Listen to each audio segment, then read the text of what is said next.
Assalamu alaikum wa rahmatullahi wa barakatuhu. How are you all doing? نحمده ونصلي على رسوله الكريم أما بعد فأعوذ بالله من الشيطان الرجيم بسم الله الرحمن الرحيم رب اشرح لي صدري ويسر لي أمري واحلل عقدة من لساني يفقه قولي ربنا زدنا علما. How many of you had an awesome Ramadan? Had a very great Ramadan? Alhamdulillah. How many of you came out of Ramadan feeling, I could have done more? Okay. How many of you were able to make up their missed Ramadan fasts as well as additional Shawwal fasts? Okay. Those of you who weren't able to do that, did you feel you missed a great opportunity? Yeah? Yes. But you know what?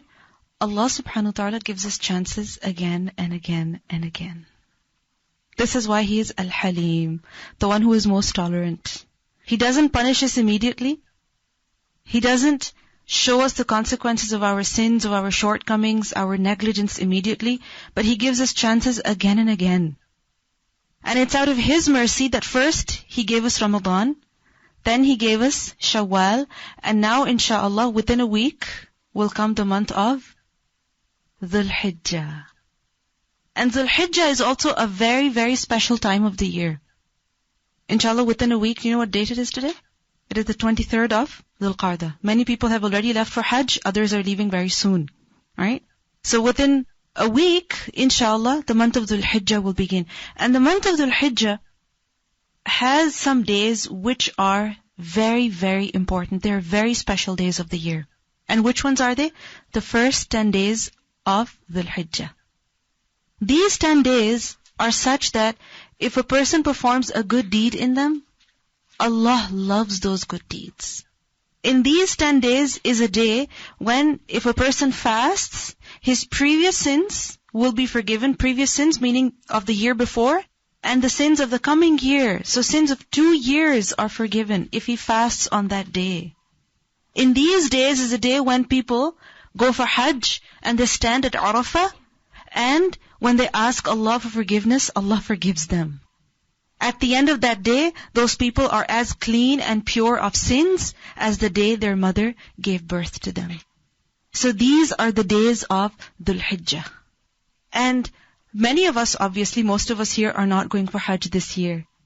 But that doesn't mean we miss out on this great opportunity to earn multiple rewards. And you know that knowledge is key, right? It's key to success. If you don't know, then you can't benefit. So I'm sure many of you already know about the importance of the days of Dhul Hijjah, but this session is just a short reminder for myself and also for every one of us over here, so that as these days come, we prepare for them, and when they do come, we take the full advantage of them, so that when we finish these days, we don't have a heavy heart.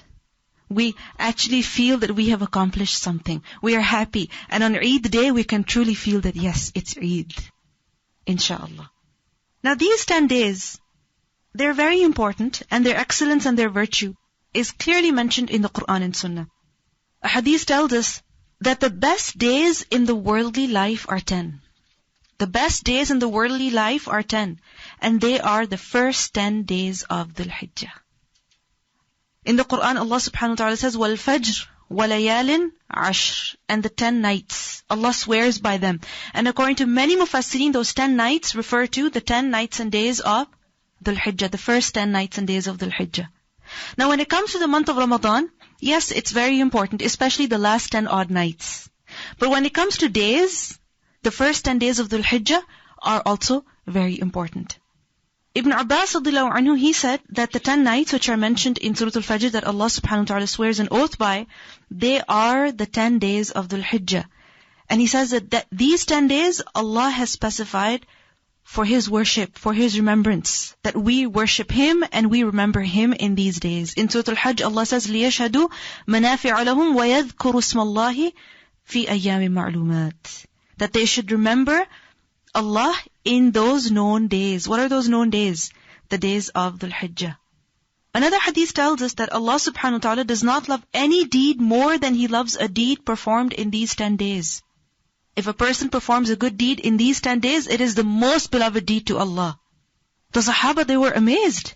So they asked that, O Messenger of Allah, not even jihad in Allah's cause? If a person performs a good deed in these days, it's better than going out in the way of Allah in jihad? The Prophet ﷺ said, not even jihad in Allah's cause, no. Except for the one who goes out with his wealth and his life and does not return with any. How many of us do you think are capable of doing that? We're not. Right? Especially as women.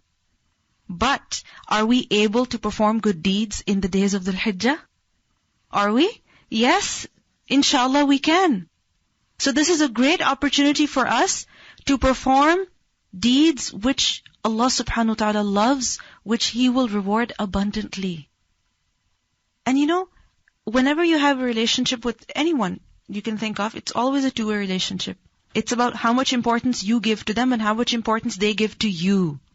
Right? So in these days, you want to perform as many good deeds as possible so that Allah loves you. If Allah will love your deeds, then He will also love you. So this is the time to earn a very high rank in the eyes of Allah subhanahu wa ta'ala. This is the time to get close to Allah subhanahu wa ta'ala. Now, what's the reason? Why are these days so special? They're just 10 days of a month. Yes, this month is the month of Hajj. Yes, this month is of the sacred months. But what's so special? Why is it that a good deed performed in these days is so beloved to Allah? One of the reasons the scholars have given is that in this month, and in only this month, and in only these 10 days, all of the various acts of worship can be performed. Which acts of worship? Salah, zakat, fasting, and also Hajj. You can fast any other time of the year. You can give charity, you can give zakat any other time of the year. So can you pray, but can you perform Hajj any time of the year? No. You can only perform Hajj in Dhul Hijjah, in these days. So this is the reason why these days are so special. It's like everything together. Just imagine you go to a big store and as you walk in, they give you a huge coupon, 20% off. Okay, for you, because you got that coupon, and then you have another coupon from before. So all of the coupons added up, you get a huge discount on whatever you're buying. Right? So this is just like that. All of the benefits are, together. They're joined together for you to take as much advantage as possible. Then we also see that in these days is Hajj, and Hajj itself is also very important. Because of Hajj, these days are important. How important is Hajj? How important is it? It's a pillar of Islam. Okay. Any other importance, any other virtue, reward, benefit of Hajj, except that it costs a lot of money, that people are afraid of, that people don't want to spend? Any other benefits? Yes. Yes. If a person's Hajj is accepted by Allah subhanahu wa ta'ala, then this will be a means of forgiveness for all of his sins. Hajj mabrur. The reward is nothing but Jannah. Any other benefit you can think of? I'll tell you something. A hadith tells us that those people who go out in jihad and those people who go for Hajj, they are Allah's guests. Those who go for jihad and those who go for Hajj and Umrah, who are they? They are Allah's guests. Allah called them and they responded. So when they will ask Allah, Allah will give them. Whatever they will ask Him, Allah will give to them. Another hadith tells us that he who performs that Hajj destroys all past sins. It destroys all past sins. Another hadith tells us that 3 types of people are in the protection and pledge of Allah subhanahu wa ta'ala. He who goes to a masjid, he who goes for jihad, and he who goes to perform Hajj. So yes, we know about Hajj, we know about how important it is, and every Muslim should have the desire, the yearning to go for Hajj. But obviously it's not feasible for every person to go every single year. So just because we're not there doesn't mean we cannot take advantage. No, we can take advantage. We can do many other good things, which inshallah we will discuss very soon. Another reason that scholars have given as to why these days are very important is that because in these days is Yawmul Arafah. And it was on Yawmul Arafah that the religion of Islam was completed. When the Prophet ﷺ went for Hajj on Yawmul Arafah, that is where the verse was revealed, Al-Yawma akmaltu lakum deenakum wa atmamtu alaykum ni'mati wa raditu lakum al-Islam deena. That today I have perfected your religion for you, completed my favor upon you, and have chosen for you Islam as religion. So when our religion was completed, meaning it was fully and completely revealed, everything was firmly established in the religion on Yawmul Arafah, then that means that day is very special. You know, if people get married on a particular day, then they remember that day for the rest of their lives. Every year they have an anniversary. Right? So the day when Islam was completed, of course, it's a big deal for us. In the days when that day, in the month that day came, in that Ashara when that day came, obviously that Ashara is also very, very important. Then also this is important because in these days is Yawmul Arafah. What is Yawmul Arafah, the day of Arafah? Huh? What is Yawmul Arafah? The day when the Hujjaj, they stand in Arafah. And that is the day when the religion was completed. And this is the day when the people are released from hellfire. Meaning Allah forgives them. A hadith tells us that there is no day on which Allah frees more people from the fire than the day of Arafah. There is no day in which Allah frees more people from the fire than the day of Arafah. That is the day when people are forgiven. And which day is it? It is the 9th of Dhul Hijjah. And Allah expresses His pride before the angels because of all the people who are standing at Arafah and begging for His forgiveness. Allah shows His pride, His happiness before the angels. He boasts before them and He says, what do these people want? He's so happy with all those people standing there begging for His forgiveness. He says, what do these people want? What do they want? They want His forgiveness, right? So Allah is willing to forgive them, provided that they want that forgiveness. They yearn for that forgiveness. So Allah releases them from hellfire. It is as though they are freed. And those who are not there, what should they do? They should fast. And with regards to that fast, the Prophet ﷺ said that fasting on the day of Arafah expiates the sins of the preceding year and the coming year. So sins of 2 years are forgiven. And that's a great benefit because you know that sins have consequences in our lives, right? Sooner or later. So seeking forgiveness through making dua, but also through actions. And one of those actions is fasting on the day of Arafah. Then also these days are special because in these days is the 10th of Dhul Hijjah, which is Yawmun Nahr. The day of, do you know what that day is? Sacrifice. The day of offering sacrifice. Which we call the day of Eid. Right? Is sacrifice important? What is it, by the way? What is Yawmun Nahr? What do people do on that day? The Hujjaj and also those who are not doing Hajj, what do they do? They slaughter an animal. Why? To earn the pleasure of Allah subhanahu wa ta'ala. We translate it as sacrifice. What does sacrifice mean? Okay, you give from what you love. Why? To seek something that's more important to you. That's far more superior. That's far greater. So in order to prove our love to Allah subhanahu wa ta'ala, we have to do something too, right? We have to show that, oh Allah, I'm willing to give anything for your sake.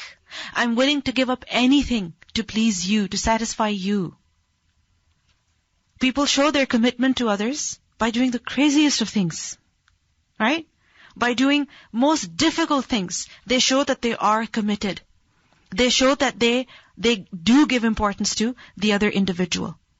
Now we as Muslims, we believe or we know, that's what we tell ourselves, that Allah is number one priority in my life. But don't we forget this? Do we forget this? Yes, we do. We forget this. We know that technically Allah subhanahu wa ta'ala should be number one priority in our lives, but there are times when we want to sleep and we don't want to pray and we don't want to read Quran and we don't want to fast and we don't want to do anything good. We just want to take it easy. Right? There are times when we prefer others over Allah. We want to talk to somebody else instead of reciting Quran or instead of making adhkar. Right? It happens. So when Yawmun Nahr comes, it reminds us that look, you are slaughtering an animal. You are shedding blood basically. You are giving a life. Right? Not human life, animal life. Why? To show that, oh Allah, I can do anything for you. And it reminds us of who? Ibrahim alayhi salam and his son Ismail alayhi salam. When Allah told Ibrahim alayhi salam he had to slaughter his son, he didn't say, but why my son? Why not something else? And why do I have to slaughter? Can I not do something else? Can I not do something different? He didn't object. Neither did his son object. Both of them willingly and readily went on to do the job. And Allah subhanahu wa ta'ala accepted their efforts. And He replaced that slaughter with another slaughter, right? Of a ram. So, it reminds us of that story of Ibrahim alayhi salam, of his example of sacrifice, of doing, of Islam, of submitting for the sake of Allah. إِذْ قَالَ لَهُ رَبُّهُ أَسْلِمْ قَالَ أَسْلَمْتُ لِرَبِّ الْعَالَمِينَ. So we have to show that. We have to prove that too. This is why Allah says, فَصَلِّ لِرَبِّكَ وَانْحَرْ. That pray to your Lord and also sacrifice for His sake. So that is the day when people offer sacrifice, and this is why these days are so special, they are so important. And with regards to sacrifice, we learn from the Quran that the blood of the animals does not reach Allah, and the flesh of the animals also does not reach Allah. What reaches Allah? The taqwa of your heart. The sincerity, the piety, the fear of Allah with which you have performed that action. So that is what matters, and that is a lesson that we take for the rest of our year as well. Because the Hijjah is the last month, right? So for the next year, that is a lesson that we take. And with regards to sacrifice, offering sacrifice for the sake of Allah, this is something that's very important. This should not be neglected. Okay? Just as Hajj is something special that is to be performed in these days, sacrifice is also a ritual that is to be performed in these days. It doesn't mean that you don't sacrifice for the rest of the year, you do. But it is a special ritual for these days. Right? And a person who is capable of performing that ritual, but still he does not, it's a very serious matter. A hadith tells us that he who does not perform the ritual sacrifice, despite having the means, should not even come near the place of our Eid Salah. He should not even come close to that place. He should stay away. So, if we are able, then we must definitely make an effort to do this. And you know that when you go for groceries, the money goes like this, right? All of a sudden, $100, they go nowhere. You go to Costco, and where does all your money go? It disappears very quickly, right?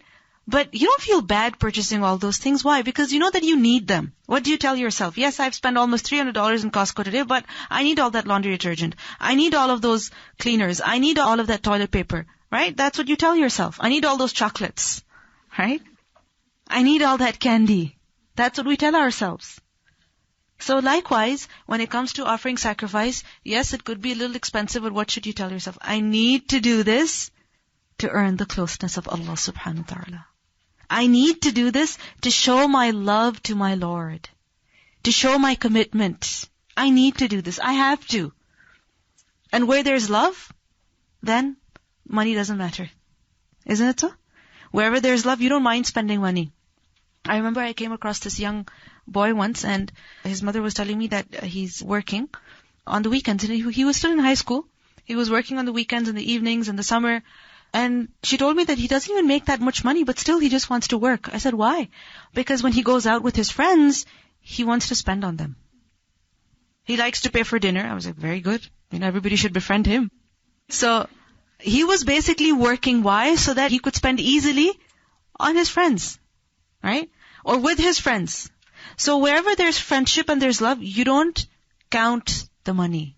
You don't count the pennies. You don't count the cents. No. You spend easily. So likewise, when it comes to Yawmun Nahr, when it comes to sacrifice, to slaughtering the animal, then we must also do the same. Now, because these days are so special, any deed that is performed in these days, Allah loves that, rewards it abundantly. In these days is Hajj. In these days, there are people who are worshipping Allah subhanahu wa ta'ala. They've left their homes, everything. They've gone all the way to Makkah to worship Allah. Then what should we do in these days? Remember Allah. Remember Allah. Glorify Him. We learn from a hadith that there is no day more glorious in the sight of Allah, and during which deeds are more beloved to Him than these 10 days. So during these days, because they are so glorious, what should you do? The Prophet ﷺ said, frequently say, La ilaha illallah. Frequently say, Allahu Akbar. And frequently say, Alhamdulillah. Do you know these 3 azkar? Do you know them? La ilaha illallah, Allahu Akbar, and Alhamdulillah. I'm not talking about La ilaha illallah wahdahu la sharika lah lahul mulku wa lahul hamd. I mean, yes, those azkar are also there. But generally what happens, we say, I don't know it by heart. right? And we find it too difficult to open up a book or to read it off a paper. But these adhkar, all of us know. La ilaha illallah, Allahu Akbar, Alhamdulillah. So can we make sure that we say these during these 10 days? Yes. How should we say them? How should we say them? When will you say them? All the time? But how will you remember to say them? Say them out loud. Okay. Say them, for example, after salah. Say them when you are doing the dishes, when you're ironing your hijab to come to school. Okay. When you're sitting in the car, when you're waiting for your ride to come. Don't just sit there and stare into space. No. Use your tongue. Remember Allah. Glorify Allah. Because remember, any good deed you do, Allah loves that. More than jihad fi sabilillah. More than jihad fi sabilillah. So make sure that you do these azkar. And also say them out loud. Because when you will say them out loud, then other people will also remember. And you know, some companions, that's what they would do. They would go out to the marketplace and they would say out the takbirat loudly. So that other people, when they would hear them, they would also remember to say. So write them on a piece of paper, stick them onto your refrigerator, on your door, wherever. You know, put it as a background on your phone, on your computer, so that every time you open your screen, you unlock your phone. La ilaha illallah, Alhamdulillah, Allahu Akbar. Because you want to take the maximum advantage of this time. And also, takbirat. Glorifying Allah. Mentioning His greatness. You know about the takbirat? That you hear all the time. Right? Allahu Akbar, Allahu Akbar. La ilaha illallah, Allahu Akbar, Allahu Akbar. Walillahi alhamd. Allahu Akbar kabira, walhamdulillahi kathira, wa subhanallahi bukratan, wa asila. Also teach them to children. Teach them to children. And they will pick up very quickly and they will also remind you. What you can do is there are many videos on YouTube as well that have the takbirat. Play them. Your children will learn. The children who are in the house, they will learn. Okay? Your siblings, your spouse, your parents, your children, whoever relatives you have in your house, even they will pick up inshallah. And this is the best way of teaching others. You know, sometimes we want to teach others by saying, by the way, we had a talk today in class on Dhul Hijjah, so when the days begin, make sure that you say Allahu Akbar. If you tell somebody like, you know, sir, listen to me, I'm teaching you something, they're going to become all defensive. Teach with your actions. When you will say takbirat, others will follow you inshallah, or at least they will be curious. And whenever you say the takbirat, remember this hadith. The Prophet ﷺ said, no one ever said the talbiyah except that he was given good news. No one ever said Allahu Akbar except that he was given good news. What is talbiyah? That the hujjaj say, labbaik Allahumma labbaik. What is takbirat? Allahu Akbar, Allahu Akbar. That you will say here when you're not at Hajj, in the days of Dhul Hijjah. So the Prophet ﷺ was asked, good news of Jannah? He said yes. Good news of Jannah. So every time you say Allahu Akbar, it's as though you are being given good news of Jannah. That is a big deal. So busy your tongue in mentioning the greatness of Allah subhanahu wa ta'ala in these days. You know, all of us want to be acknowledged for whatever we are doing, whatever we are working on, right? We want to be appreciated for whatever little things that we are doing. Allah subhanahu wa ta'ala, He is greater than anyone. What He has done is the best. He is Al-Muhsin. So He deserves that we declare His glory. We mention His greatness. So in these days, busy yourself in mentioning the greatness of Allah subhanahu wa ta'ala. Quickly, some of the things good deeds that we can focus on in these days, because we want to do as many good deeds as possible in these days, right? So, make a list of these things. What can you do to improve your salah? Salah, fasting, your Quran, your dhikr, your dua, your sadaqah, benefiting other people. What can you do for that? So when it comes to salah, what can you do? How can you make your salah better? You're praying anyway. What extra thing can you do in the first 10 days of Dhul Hijjah to earn extra good deeds? What can you do? First of all, perform as early as possible. Then, renew your effort of bringing about khushu' in your salah. Many times when we try a few times to have khushu', to concentrate in our prayer, to pray with humility and submissiveness, we say, oh, you know what? I have failed at having khushu' in my salah, so never mind. No. Try again. Start again. Read more Quran. Read different surahs that you've memorized in the salah. Say your sunnah. Say the nafil as well. Right? For example, ishraq or duha. Right? Perform that. When it comes to fasting, make sure you fast on the 9th of the Hijjah, because what's the reward? The sins of the previous and the following year, forgiven inshaAllah. If you have any fasts to make up from the month of Ramadan or before that even, make them up now. What intention should you have? That you're making up your previous fasts, but the point is that you're fasting. It would be very good if you were fasting extra voluntary fasts, but if you cannot do that, the point is that you're fasting, right? So that's good enough inshaAllah. Then, Quran. What are you going to do about Quran? Recite Quran every single day. Frequently recite Quran. And remember that every letter, 10 good deeds. Now imagine, your recitation is even more beloved to Allah in this time. So take more advantage. If you've memorized some Quran previously, revise it now. If you're able to memorize more, memorize 1 or 2 more surahs. Listen to the Quran a lot. Listen to it in the car.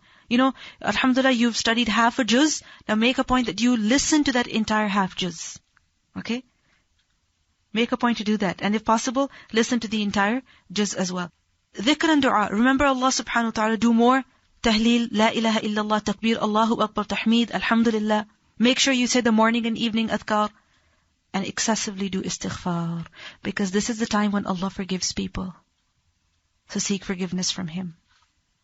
Send peace and blessings upon the Prophet ﷺ as much as possible.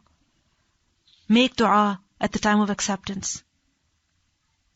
When it comes to charity and almsgiving, give something in the way of Allah. Spend. You know about the food bank over here? What's the goal? 1 ton. So what are you doing about that? Make sure you put your share in that, inshallah. And remember, like we learned earlier, sacrifice. Right? If you say, oh, I can't afford to give sacrifice. Oh, my parents are. They're doing it. I'm not doing it. But it's from the whole family. But what are you doing? There's got to be something that you love. Maybe it's that chocolate bar that's sitting in your, in your drawer, and you think, oh, every day I'm going to have it tomorrow. I'm going to have it when such and such happens. You've been saving that. You really, really love it. Give it to somebody else. And give it for the sake of Allah, to earn reward from Allah. It doesn't have to be something very expensive. Something that you love. Give that in the way of Allah to show your love to Allah. And then spend on others as well, those who are around you. Spend in the way of Allah. And also, social welfare, meaning also do something to benefit the community, because that's also a very important good deed. Volunteer, help out somewhere in whatever way that you can. There are some people whom are unwell, visit them. Somebody who's sick, who needs help, somebody who's elderly, help them in some way. But with the intention that I want to do something good in these days, because Allah will love that deed, inshaAllah. Now, whatever you have written, okay, make sure that you share that with others as well. And brainstorm more ideas. There are many good things that you can do. Set goals for yourself like you did for the month of Ramadan, and achieve them and also share them with other people, inshaAllah. I'd like to conclude over here. May Allah subhanahu wa ta'ala give us a tawfiq to really benefit from this month, especially these days, that we take advantage of every opportunity and we stay away from anything that could upset Allah. Because this is the time of coming close to Allah, not upsetting Him. Right? It would be very tragic if we did something to upset Allah in these days. So may Allah subhanahu wa ta'ala give us a tawfiq to really earn His closeness in these days, and also to act upon whatever we have learned, and also share it with others as well. سبحانك اللهم وبحمدك نشهد أن لا إله إلا أنت نستغفرك ونتوب إليك. السلام عليكم ورحمة الله وبركاته.